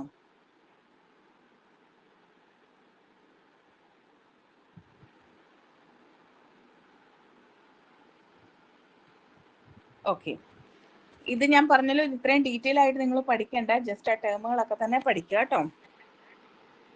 ഇനി നമുക്ക് വളരെ ഇമ്പോർട്ടന്റ് ആയിട്ടുള്ള മറ്റൊന്നാണ്, ഇത് ഞാൻ പറയാം, ഗ്രാൻസിന്റെ കാര്യം പറയാം. അതിനു മുൻപ് നമ്മുടെ ഇന്ത്യൻ കോൺസ്റ്റിറ്റ്യൂഷനിൽ ബഡ്ജറ്റുമായി റിലേറ്റ് ചെയ്തിട്ട് കുറെ ആർട്ടിക്കിൾസ് ഉൾക്കൊള്ളിച്ചിട്ടുണ്ട്. ഓരോന്നും എന്താണെന്ന് പറയാം. നിങ്ങൾ സൈഡിൽ എവിടെയെങ്കിലും എഴുതി വെച്ചോളുക. ഞാൻ പറയുന്നത് ഇതിനകത്ത് കുറച്ച് ഡീറ്റെയിൽ ആയിട്ടായിരിക്കും കൊടുത്തിട്ടുണ്ടാവുക. അത്രേ നിങ്ങൾ പഠിക്കേണ്ട, ഞാൻ പറയുന്നത് മാത്രം പഠിച്ചാൽ മതിയാവും കേട്ടോ. ആദ്യത്തേത് നോക്കിക്കേ, ആർട്ടിക്കിൾ 112, ആർട്ടിക്കിൾ 112. അതിന് നിങ്ങൾ കൊടുത്തേക്കുക it's an annual financial statement. Annual financial statement ആണ് ആർട്ടിക്കിൾ 112. ആനുവൽ ഫിനാൻഷ്യൽ സ്റ്റേറ്റ്മെന്റിനെയാണ് ആർട്ടിക്കിൾ 112 പറഞ്ഞിരിക്കുന്നത്. അങ്ങനെ തന്നെ എഴുതുക കേട്ടോ. ആനുവൽ ഫിനാൻഷ്യൽ സ്റ്റേറ്റ്മെന്റ് ആണ് ആർട്ടിക്കിൾ 112. ക്ലിയർ ആയോ? ഓക്കെ ആണോ? അതങ്ങനെ എഴുതി വെച്ചു, അത്രയും മാത്രം പഠിച്ചാൽ മതി കേട്ടോ. അതിൽ കൂടുതലൊന്നും പഠിക്കണ്ട. ഇതിനകത്ത് കുറച്ച് ഡീറ്റെയിൽ ചെയ്ത് ഞാൻ കൊടുത്തിട്ടുണ്ട്. അത് നമ്മുടെ കോൺസ്റ്റിറ്റ്യൂഷനിൽ പറഞ്ഞിരിക്കുന്ന പ്രൊവിഷൻ ആണ്. പക്ഷെ ഇത്രയും പഠിച്ചാൽ മതി. Article 112 annual financial statement. ഇതാണ് ബഡ്ജറ്റ് എന്നുള്ള പേരിൽ അറിയപ്പെടുന്നത്. ഇപ്പൊ ബഡ്ജറ്റ് ഏതിനകത്താണ് ഉൾക്കൊള്ളിച്ചിരിക്കുന്നതെന്ന് ചോദിച്ചു കഴിഞ്ഞാൽ ആർട്ടിക്കിൾ 112 ആണെന്ന് എഴുതുക. ഓക്കെ. ഇനി അടുത്തത് ആർട്ടിക്കിൾ 113 ആണ്. ഈ ആർട്ടിക്കിൾ 113 നിങ്ങൾ പഠിക്കേണ്ടത് ഇങ്ങനെയാണ്: demands for grants. Demands for grants. Demands for grants എന്ന് പഠിച്ചുകൊള്ളുക. Article 113 demands for grants. Clear ആയോ? ക്ലിയർ ആയോ? ഓക്കെ ആണോ? അടുത്ത പറയട്ടെ.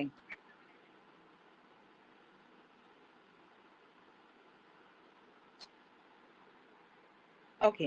അടുത്തത് നിങ്ങൾ പഠിക്കേണ്ടത് ആർട്ടിക്കിൾ 114 ആണ്. അതിനെ നമുക്ക് അപ്രോപ്രിയേഷൻ ബില്ല് എന്ന് പഠിക്കാം. അത്രയും പഠിച്ചാൽ മതി കേട്ടോ. അപ്രോപ്രിയേഷൻ ബില്ല് എന്ന് പഠിക്കാം. അപ്രോപ്രിയേഷൻ ബില്ല് എന്ന് പഠിക്കാം. ക്ലിയർ ആയോ? അപ്രോപ്രിയേഷൻ ബില്ല് എന്ന് നമുക്ക് പഠിക്കാം. ഓക്കെ ആണോ?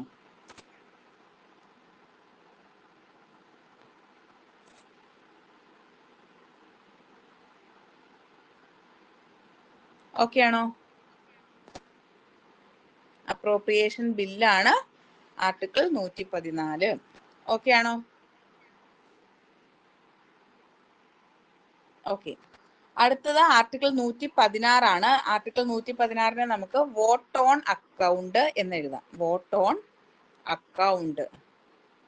Vote on account. Vote on account എന്ന് എഴുതി വെച്ചോളുക. Article 116 vote on account, vote of credit, exceptional grants, അങ്ങനെ നമുക്ക് പല പേരിലും പറയാം. Vote on account. ക്ലിയർ ആയോ?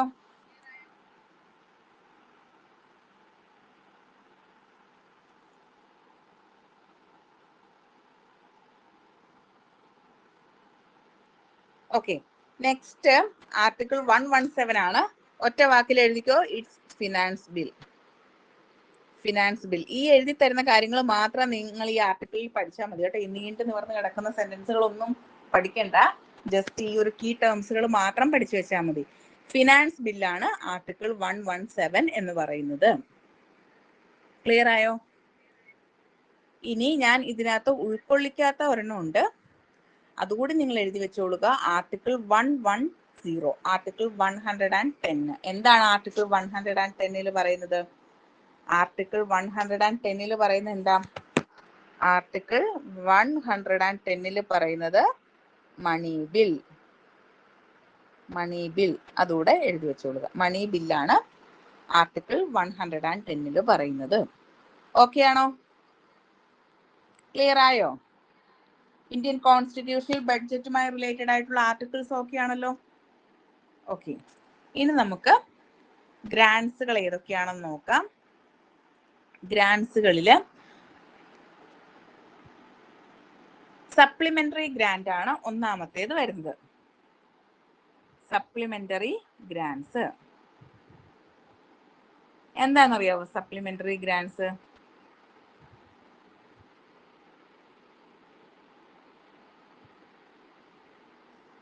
എന്താ ഗ്രാന്റ് എന്നറിയാവോ? ഗ്രാന്റ് എന്താ? അതായത് ഒരു ബഡ്ജറ്റിലോ ഒരു മിനിസ്ട്രിക്കോ അല്ലെങ്കിൽ ഒരു ഡിപ്പാർട്ട്മെന്റിനോ വേണ്ട ചെലവുകൾ നടത്താൻ പാർലമെന്റ് അനുവദിക്കുന്ന എമൗണ്ടിനെയാണ് നമ്മൾ എന്തെന്ന് പറയുന്നത്? ഗ്രാന്റ് എന്ന് പറയുന്നത്. ഇത് നമുക്ക് പലതരത്തിലുള്ള ഗ്രാന്റുകളായിട്ട് പറയാറുണ്ട്. സോ നമുക്ക് ഓരോന്നും എന്താ നോക്കാം. ആദ്യത്തേത് സപ്ലിമെന്ററി ഗ്രാന്റ് ആണ്. സപ്ലിമെന്ററി ഗ്രാന്റ് എന്ന് പറഞ്ഞാൽ എന്താ? ഇപ്പൊ നിങ്ങൾ ഈ സപ്ലിമെന്ററി എക്സാം ഒക്കെ എഴുതുന്ന എപ്പോഴായിരിക്കും? നമുക്ക് വേണ്ട മാർക്ക് ലഭിക്കാതെ നമ്മൾ ഫെയിൽ ആയി കഴിയുമ്പോഴാണല്ലോ നമ്മൾ വീണ്ടും സപ്ലിമെന്ററി എക്സാംസ് ഒക്കെ എഴുതുന്നത്. അതുപോലെ തന്നെയാണ് ഒരു ഡിപ്പാർട്ട്മെന്റിനോ അല്ലെങ്കിൽ ഒരു മിനിസ്ട്രിക്കോ അനുവദിച്ചിരിക്കുന്ന തുക അതിന് ആവശ്യമായിട്ടുള്ളതല്ല അല്ലെങ്കിൽ സഫീഷ്യന്റ് അല്ല എന്ന് മനസ്സിലാക്കുമ്പോൾ കൂടുതൽ തുക അനുവദിക്കുന്നതിനെയാണ് സപ്ലിമെന്ററി ഗ്രാന്റ് എന്ന് പറയുന്നത്. ക്ലിയർ ആയോ?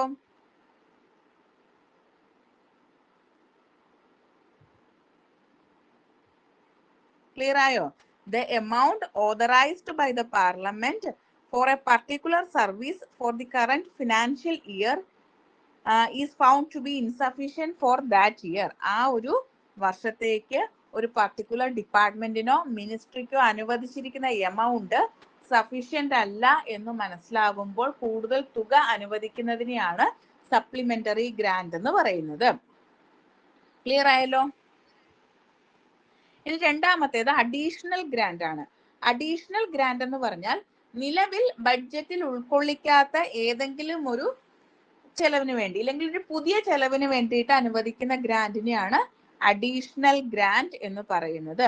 Additional expenditure upon some new service which is not contemplated in the union budget. Union ബഡ്ജറ്റിൽ അവതരിപ്പിച്ചിട്ടില്ലാത്ത അല്ലെങ്കിൽ ഉൾക്കൊള്ളിച്ചിട്ടില്ലാത്ത ഒരു പുതിയ സർവീസിന് വേണ്ടിയിട്ടോ പുതിയ ചെലവിന് വേണ്ടിയിട്ടോ ഫണ്ട് നൽകുന്നതിനെയാണ് അഡീഷണൽ ഗ്രാന്റ് എന്ന് പറയുന്നത്. ക്ലിയർ ആയോ? ഓക്കെ ആണോ?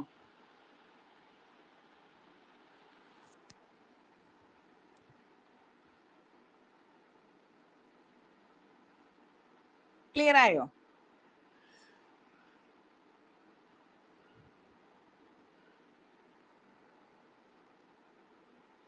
ഏതാ പറയേണ്ടത്? എല്ലാം പറയണോ അതോ ഇപ്പൊ പറഞ്ഞ അഡീഷണൽ ഗ്രാന്റ് ആണോ പറയേണ്ടത്?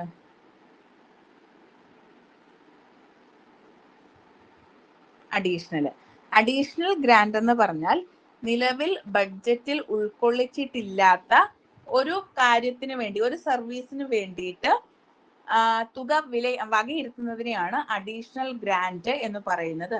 ആ ഒരു ഫിനാൻഷ്യൽ ഇയറിലേക്കുള്ള ബഡ്ജറ്റിൽ ആ ഒരു സർവീസ് ഉൾക്കൊള്ളിച്ചിട്ടുണ്ടാവില്ല. അപ്പൊ ആ സർവീസിന് വേണ്ട എമൗണ്ട് കൊടുക്കുക എന്നുള്ളതാണ് അഡീഷണൽ ഗ്രാന്റ് കൊണ്ട് ഉദ്ദേശിക്കുന്നത്. ക്ലിയർ ആയോ?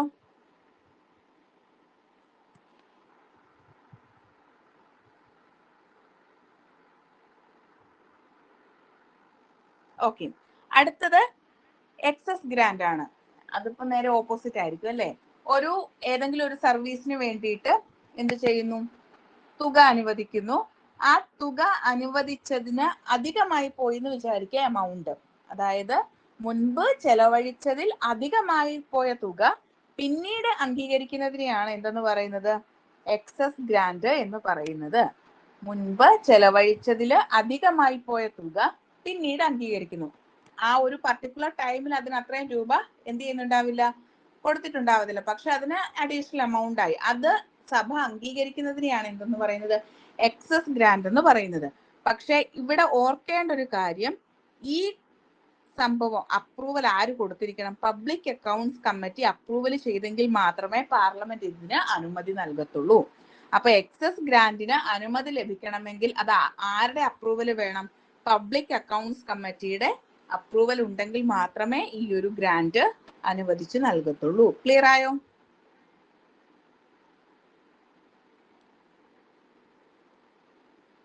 ഓക്കെ ആണോ? അടുത്തത് വോട്ട് ഓഫ് ക്രെഡിറ്റ് ആണ്.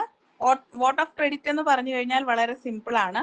നമ്മുടെ രാജ്യത്ത് എന്തെങ്കിലും തരത്തിലുള്ള അടിയന്തര സാഹചര്യങ്ങൾ അല്ലെങ്കിൽ എമർജൻസീസ് ഉണ്ടാകുമ്പോൾ, ഫോർ എക്സാമ്പിൾ വോർ ഒക്കെ പോലത്തെ, യുദ്ധമൊക്കെ പോലത്തെ എമർജൻസീസ് ഉണ്ടല്ലോ, അത്തരത്തിലുള്ള എമർജൻസീസിന്റെ സമയത്ത് ഹ്യൂജ് ആയിട്ടുള്ള എമൗണ്ട് അംഗീകരിച്ചു കൊടുക്കുന്നു അല്ലെങ്കിൽ അനുവദിച്ചു കൊടുക്കുന്നതിനെയാണ് വോട്ട് ഓഫ് ക്രെഡിറ്റ് എന്ന് പറയുന്നത്. ക്ലിയർ ആയോ? വോട്ട് ഓഫ് ക്രെഡിറ്റ് എന്ന് പറഞ്ഞാൽ എന്താ? എമർജൻസി സിറ്റുവേഷൻസിൽ വലിയ എമൗണ്ട് ഓഫ് മണി അനുവദിച്ചു നൽകുന്നതിനെയാണ് വോട്ട് ഓഫ് ക്രെഡിറ്റ് എന്ന് പറയുന്നത്. ഇനി ഇവിടെ പഠിച്ചു വെക്കേണ്ട ഒരു കാര്യം, ഇതെന്ന് പറയുന്നത് it's like A blank cheque എന്നാണ് പറയുന്നത്. അതായത് ലോക്സഭ എക്സിക്യൂട്ടീവിന് നൽകുന്ന ഒരു ബ്ലാങ്ക് ചെക്കാണ് വോട്ട് ഓഫ് ക്രെഡിറ്റ് എന്ന് പറയുന്നത്.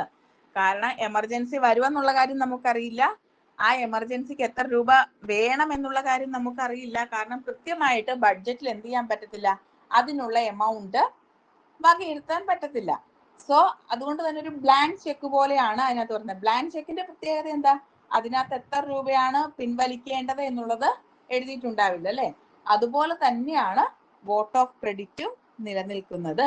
എത്ര രൂപയാണ് ഗ്രാന്റ് ആയിട്ട് നൽകേണ്ടത് എന്നുള്ള കാര്യം അതിൽ പരാമർശിച്ചിട്ടുണ്ടാവില്ല.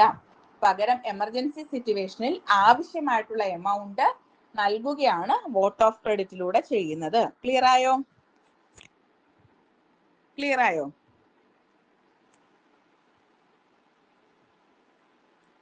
ഓക്കെ ആണോ?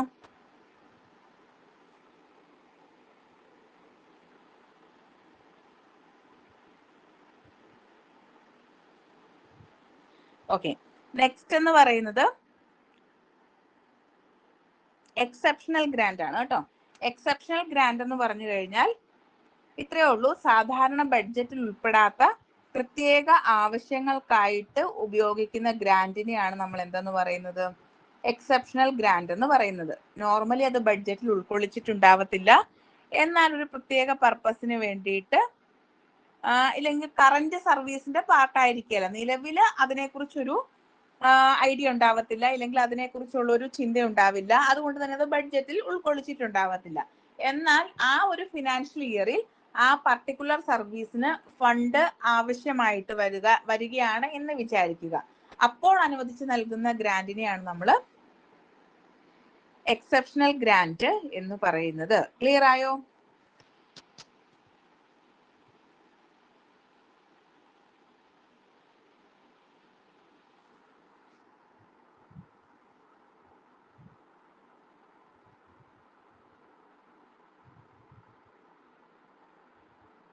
ഓക്കെ ആണോ?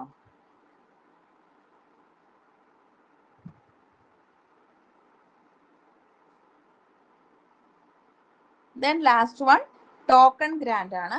ടോക്കൺ ഗ്രാന്റിന്റെ പ്രത്യേകത എന്താണെന്ന് ചോദിച്ചു കഴിഞ്ഞാൽ ബഡ്ജറ്റിൽ മുൻകൂട്ടി ഉൾപ്പെടുത്തിയിട്ടില്ലാത്ത ഒരു പുതിയ ചെലവിനായിട്ട് ₹1 എന്ന ഒരു സിംബോളിക് ആയിട്ടൊരു എമൗണ്ട് അനുവദിച്ച് മറ്റ് വകുപ്പുകളിൽ നിന്ന്, അല്ലെങ്കിൽ മിനിസ്ട്രീസിൽ നിന്നാവാം, ഡിപ്പാർട്ട്മെന്റുകളിൽ നിന്നാവാം, മറ്റ് വകുപ്പുകളിൽ നിന്നുള്ള തുക മാറ്റി ഉപയോഗിക്കുന്ന രീതിയാണ് ടോക്കൺ ഗ്രാന്റ് എന്ന് പറയുന്നത്. എന്ന് വെച്ചാൽ ഇത്രയേ ഉള്ളൂ, നിലവിൽ ബഡ്ജറ്റിൽ ആ ഒരു സർവീസ് ഉൾക്കൊള്ളിച്ചിട്ടില്ല, എന്നാൽ അത് നടപ്പിലാക്കണം. അതിനു വേണ്ടിയിട്ട് എന്ത് ചെയ്യും? ബാക്കി വിനിയോഗിച്ച് കഴിഞ്ഞിട്ടുള്ള മറ്റ് ഡിപ്പാർട്ട്മെന്റുകളിൽ നിന്നും ഒരു പർട്ടിക്കുലർ എമൗണ്ട്, ഇവിടെ ഇപ്പൊ ₹1 എന്ന് പറയാൻ കാരണം അതൊരു സിംബോളിക് എമൗണ്ട് ആണ്. ₹1 കൊടുക്കുക എന്നല്ല അതുകൊണ്ട് ഉദ്ദേശിക്കുന്നത്. അത്തരത്തിൽ പല ഡിപ്പാർട്ട്മെന്റുകളിൽ നിന്ന് എന്ത് ചെയ്യും? യൂസ് ചെയ്ത് ആ ഒരു കാര്യം നടപ്പിലാക്കി എടുക്കുന്നതിനെയാണ് ടോക്കൺ ഗ്രാന്റ് എന്ന് പറയുന്നത്. ഇത് എപ്പോഴൊക്കെ ഉപയോഗിക്കുന്നതെന്ന് ചോദിച്ചു കഴിഞ്ഞാൽ നിലവിൽ ബഡ്ജറ്റിൽ ഇല്ലാത്ത ഒരു പുതിയ പദ്ധതി അല്ലെങ്കിൽ ഒരു പുതിയ സർവീസ് തുടങ്ങേണ്ടി വരുമ്പോൾ, എന്നാൽ അതിനുള്ള തുക മറ്റുള്ള സർവീസിൽ നിന്നും വിനിയോഗിക്കാൻ കഴിയുമ്പോൾ, അല്ലെങ്കിൽ മറ്റുള്ള സർവീസുകൾക്ക് വേണ്ടി കൊടുത്തിരിക്കുന്ന എമൗണ്ടിൽ നിന്നും അത് വിനിയോഗിക്കാൻ പറ്റുന്നുണ്ട് എങ്കിൽ അതിൽ നിന്നും എന്ത് ചെയ്യാം? ഇതിനു വേണ്ടിയിട്ട് ഉപയോഗിക്കാവുന്നതാണ്, ഈ സർവീസിന് വേണ്ടിയിട്ട് ഉപയോഗിക്കാം. അങ്ങനെയുള്ള സാഹചര്യങ്ങളിൽ ഉപയോഗിക്കുന്ന ഗ്രാന്റ് ആണ് ടോക്കൺ ഗ്രാന്റ് എന്ന് പറഞ്ഞത്. ക്ലിയർ ആയോ?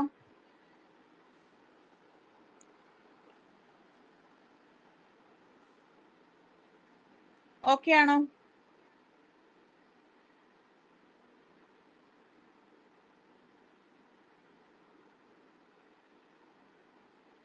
ഇനി ഒരു കാര്യം കൂടെ ഓർത്തു വെക്കുക, എന്താണ് റീ അപ്രോപ്രിയേഷൻ എന്നതുകൊണ്ട് ഉദ്ദേശിക്കുന്നത്? എന്തായിരിക്കും റീ അപ്രോപ്രിയേഷൻ കൊണ്ട് ഉദ്ദേശിക്കുന്നത്? അത് തന്നെയാണ് ഞാനിപ്പോ ഇവിടെ പറഞ്ഞത് അല്ലേ? റീ അപ്രോപ്രിയേഷൻ കൊണ്ട് ഉദ്ദേശിക്കുന്നത് എന്താ?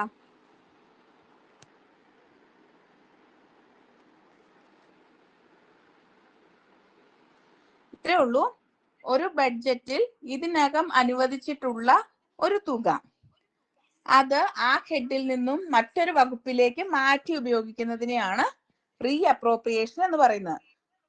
സപ്പോസ് ഇപ്പൊ ഒരു പ്രത്യേക പ്രോഗ്രാമിന് വേണ്ടിയിട്ടാണ് ഉപയോഗിച്ചിരുന്നതെന്ന് വിചാരിക്കുക. എന്നാൽ ആ ഒരു പ്രോഗ്രാം നടപ്പിലാക്കി കഴിഞ്ഞപ്പോൾ അതിന് ഫണ്ട് ബാലൻസ് വന്നു. ആ ബാലൻസ് വന്ന ഫണ്ട് മറ്റൊരു വകുപ്പിലേക്ക് ഉപയോഗിക്കുന്നു. ഇതിനെയാണ് റീ അപ്രോപ്രിയേഷൻ എന്ന് പറയുന്നത്. ക്ലിയർ ആയോ?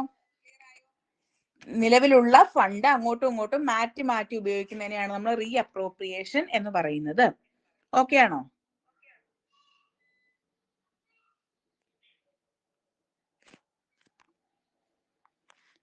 ഇനി ലാസ്റ്റ് ആയിട്ട് ഇതിനകത്ത് ഒരു ഒറ്റ പോർഷൻ കൂടി ഉള്ളൂ, difference between regular budget and interim budget. എന്താണ് റെഗുലർ ബഡ്ജറ്റ് എന്ന് ചോദിച്ചാൽ, A regular budget is also known as the annual budget or union budget in India. സാധാരണയായിട്ട് നമ്മൾ പറയുന്ന ബഡ്ജറ്റിനെയാണ് റെഗുലർ ബഡ്ജറ്റ് എന്ന് പറയുന്നത്. നമ്മൾ പറയല്ലോ ഒരു ഫിനാൻഷ്യൽ ഇയറിൽ ആ ഒരു രാജ്യത്ത് നടപ്പിലാക്കേണ്ട കാര്യങ്ങളെ കുറിച്ചുള്ള ഒരു ഔട്ട്ലൈൻ, അതാണല്ലേ ഒരു ഡ്രാഫ്റ്റ് ആണല്ലേ ബഡ്ജറ്റ് എന്ന് പറയുന്നത്. ആ ഒരു ബഡ്ജറ്റിനെയാണ് റെഗുലർ ബഡ്ജറ്റ് എന്ന് പറയുന്നത്.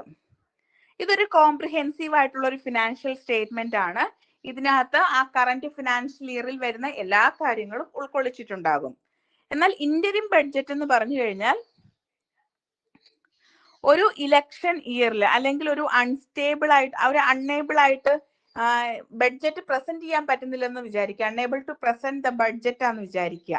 അങ്ങനെയുള്ള സ്പെഷ്യൽ സർക്കംസ്റ്റൻസസിൽ ഇപ്പൊ ഇലക്ഷൻ കണ്ടക്ട് ചെയ്യുകയാണെങ്കിൽ നമുക്ക് ബഡ്ജറ്റ് അവതരിപ്പിക്കാൻ പറ്റത്തില്ലല്ലോ. അതുപോലെ തന്നെ എമർജൻസീസ് ഒക്കെ ഉണ്ടെങ്കിൽ നമുക്ക് ബഡ്ജറ്റ് പ്രസന്റ് ചെയ്യാൻ പറ്റത്തില്ല. അത്തരത്തിലുള്ള സാഹചര്യങ്ങളിൽ ഉണ്ടാക്കുന്ന ഒരു ഫിനാൻഷ്യൽ സ്റ്റേറ്റ്മെന്റിനെയാണ് നമ്മൾ ഇന്ററിം ബഡ്ജറ്റ് എന്ന് പറയുന്നത്. ഇന്ററിം എന്ന് വെച്ചാൽ എന്താ? ഇടക്കാല എന്നല്ലേ അർത്ഥം, ഇല്ലെങ്കിൽ എന്താണ്?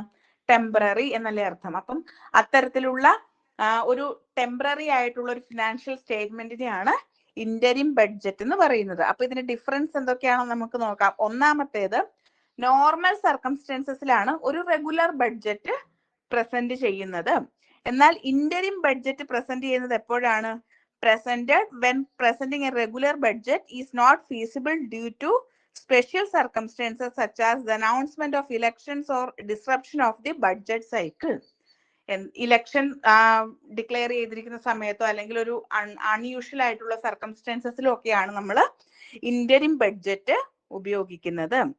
ഇനി റെഗുലർ ബഡ്ജറ്റിൽ ഒരു കോംപ്രിഹെൻസീവ് ഫിനാൻഷ്യൽ സ്റ്റേറ്റ്മെന്റ് ആണ് ഉള്ളതെങ്കിൽ ഇന്ററിം ബഡ്ജറ്റിൽ വോട്ട് ഓൺ അക്കൗണ്ട് ആണുള്ളത്. വോട്ട് ഓൺ അക്കൗണ്ട് എന്താണ് നമ്മൾ ഓൾറെഡി പഠിച്ചു കഴിഞ്ഞാൽ അല്ലെ? വോട്ട് ഓൺ അക്കൗണ്ട് ആയിട്ടുള്ള കാര്യങ്ങളാണ് ഉള്ളത്.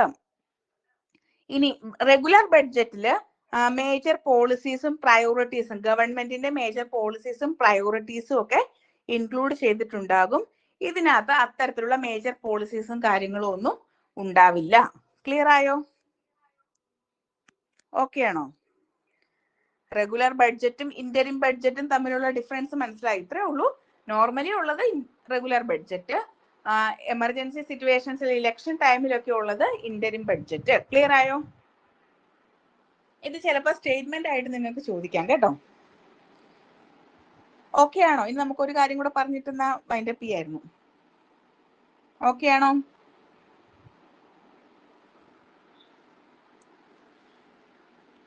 ഓൾറെഡി നമ്മൾ പറഞ്ഞ കാര്യമാണ് മർജർ ഓഫ് റെയിൽവേ ബഡ്ജറ്റ് അല്ലെ? എന്നാണ് റെയിൽവേ ബഡ്ജറ്റ് സാധാരണ റെഗുലർ ബഡ്ജറ്റിന്റെ കൂടെ മർജ് ചെയ്തത്? ഏത് വർഷമാണ്? ഞാൻ ഓൾറെഡി പറഞ്ഞതല്ലേ, ക്ലാസ് തുടങ്ങിയ സമയത്തെ പറഞ്ഞതല്ലേ. ഏത് വർഷമാണ് റെയിൽവേ ബഡ്ജറ്റ് നമ്മുടെ റെഗുലർ ബഡ്ജറ്റിന്റെ കൂടെ മർജ് ചെയ്തത്? 2017 അല്ലേ? 2017 വരെ നമ്മുടെ യൂണിയൻ ഗവൺമെന്റിന് 2 സെപ്പറേറ്റ് ബഡ്ജറ്റ് ആയിരുന്നു ഉണ്ടായിരുന്നത്. ഒന്ന് റെയിൽവേ ബഡ്ജറ്റ്, രണ്ടാമത്തേത് ജനറൽ ബഡ്ജറ്റ്. റെയിൽവേ ബഡ്ജറ്റ് എന്ന് വെച്ച് കഴിഞ്ഞാൽ മിനിസ്ട്രി ഓഫ് റെയിൽവേസിന്റെ അണ്ടറിൽ വരുന്ന എക്സ്പെൻഡിച്ചർ ആൻഡ് റെസീപ്റ്റ്സ് ആയിരുന്നു ഇതിന്റെ കൺസേൺ എന്ന് പറയുന്നത്. ജനറൽ ബഡ്ജറ്റ് എന്ന് പറഞ്ഞാൽ ബാക്കിയുള്ള എല്ലാ ഡിപ്പാർട്ട്മെന്റ്സുകളും, യൂണിയൻ ഓഫ് ഗവൺമെന്റ് ഇന്ത്യയുടെ അണ്ടറിൽ വരുന്ന റെയിൽവേ ഒഴികെയുള്ള ബാക്കി എല്ലാ ഡിപ്പാർട്ട്മെന്റിന്റെ, ബാക്കിയുള്ള എല്ലാ മിനിസ്ട്രീസിന്റെ ബഡ്ജറ്റ് എക്സ്പെൻഡിച്ചർ ആയിരുന്നു ജനറൽ ബഡ്ജറ്റിൽ ഉൾക്കൊള്ളിച്ചിരുന്നത്. 2017 സെൻട്രൽ ഗവൺമെന്റ് എന്ത് ചെയ്തു? റെയിൽവേ ബഡ്ജറ്റും ജനറൽ ബഡ്ജറ്റും കൂടെ മർജ് ചെയ്തു. അങ്ങനെ ഇന്ത്യയിൽ ഇപ്പോൾ നിലവിൽ ഒരൊറ്റ ബഡ്ജറ്റേ ഉള്ളൂ. ആ ബഡ്ജറ്റിന് ഇപ്പൊ ജനറൽ ബഡ്ജറ്റ് എന്ന പേരിലല്ല അറിയപ്പെടുന്നത്, ഇറ്റ്സ് യൂണിയൻ ബഡ്ജറ്റ്. അതുകൂടി ഓർത്ത് വെച്ചേക്ക്. എന്താണ് ഇപ്പോഴത്തെ ബഡ്ജറ്റിന്റെ പേര്? യൂണിയൻ ബഡ്ജറ്റ് എന്നാണ്. നേരത്തെ അത് റെയിൽവേ ബഡ്ജറ്റ്, ജനറൽ ബഡ്ജറ്റ് എന്നിങ്ങനെ രണ്ടായിട്ട് ഡിവൈഡ് ചെയ്തിരുന്നെങ്കിൽ ഇപ്പോൾ അതിന്റെ പേരെന്താണ്? It's union budget, commonly known as union budget. Okay ആണോ? നമ്മൾ പറഞ്ഞു മെർജ് ചെയ്ത് 2017 പറഞ്ഞല്ലേ. അപ്പൊ ഒരു കാര്യം കൂടെ പറയണം, എന്നാണ് ഈ റെയിൽവേ ബഡ്ജറ്റ് സെപ്പറേറ്റ് ചെയ്തത്? ഇത് ഞാൻ നിങ്ങളോട് ഓൾറെഡി പറഞ്ഞതാണ്. 1921 ആക്വർത്ത് കമ്മിറ്റി റിപ്പോർട്ടിന്റെ റെക്കമെൻഡേഷൻ വഴി 1924 റെയിൽവേ ബഡ്ജറ്റ് സെപ്പറേറ്റ് ഒരു ബഡ്ജറ്റ് സിസ്റ്റം ആയിട്ട് ഇന്ത്യയിൽ വരുന്നത്. ക്ലിയർ ആയോ? ഓക്കെ ആണോ? ഓക്കെ ആണോ? ഇന്ന് പറഞ്ഞ ഏതെങ്കിലും ഭാഗം ഒന്നുകൂടി പറയേണ്ടതുണ്ടോ? ചോദിച്ചോയെ. ഡൗട്ട് എന്തെങ്കിലും ഉണ്ടോ ചോദിച്ചോ. എനിക്കറിയാം ഇതൊരു ഇത്തിരി ഡിഫിക്കൽട്ടി പോർഷൻ ആണ്, ടഫ് പോർഷൻ ആണ്. എന്തെങ്കിലും ഡൗട്ട് ഉണ്ടെങ്കിൽ ചോദിച്ചോയെ.